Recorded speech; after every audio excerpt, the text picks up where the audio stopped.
Maligayang araw po! It's showtime! Tuwing December 16, nagsisimula muli ang taunang siyam na gabing misa bago magpasko na tinatawag nating Simbang Gabi. Pare-pareho ang kasaysayang lagi nating naririnig ukol sa Simbang Gabi na inimbento raw ito ng Santo Papa para sa mga Pilipino para ang mga magsasaka na gumigising ng mas maaga ay makadalo sa misa.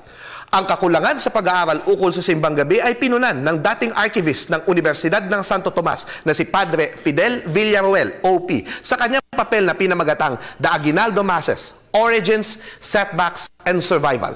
Ayon kay Villaruel, ang mga misang ito dahil hindi naman bahagi ng mga regular na schedule ng mga misa, bagkus ay para sa isang espesyal na okasyon o intensyon, ay mayahanay sa mga misang votive. Misang votive para kay Santa Maria, ang ina ng ating Panginoong Jesucristo. At dahil siyam na araw itong ginagawa, may tuturing din itong isang uri ng nobena o Novem Diales, 9 days. Sa Espanya, tinatawag din ng Simbang Gabi na Misa de Aguinaldo, not to be confused sa Misa de Gallo o Misa ng Manok na tumutukoy lamang sa misa na isinasagawa sa tuwing hating gabi ng December 24.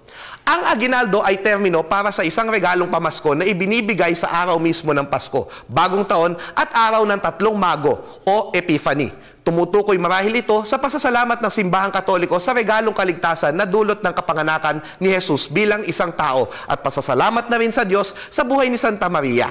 Sinasabi nagsimula ang tradisyon ng Simbang Gabi sa Espanya noong mga huling dekada ng ika-16 na siglo. Ayon sa Espanyol na misyonerong Jesuita sa Pilipinas na si Padre Pedro Morillo Velarde sa kanyang aklat na Cursus Iuris Canonici, Hispanici et Indici, may isang lumang teksto na nagsasabing si Pope Sixtus V na naging Santo Papa noong 1585 hanggang 1590 ang siyang nagbigay ng plenaryang indulhensya sa mga dumadalo sa mga misang tinatawag sa Espanyol na Misa de Aguinaldo. So ayun, ibig sabihin bago pa man ng 1585, popular na tradisyon na ito sa Espanya.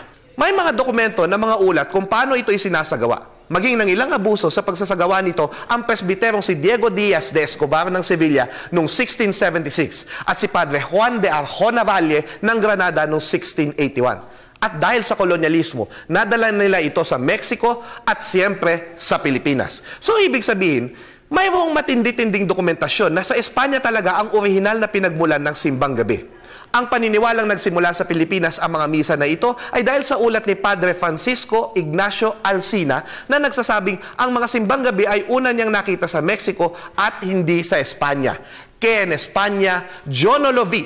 Ano man, baka hindi lang niya ito nakita sa Saragossa kung saan siya nagmula at nagaganap sa ibang bahagi ng Espanya. Ano man, ang Simbang Gabi ngayon ay inangkin na ng mga Pilipino at sing Pilipino na rin ng puto bumbong at bibingka. Ako po si Xiao Chua para sa Telebisyon ng Bayan. And that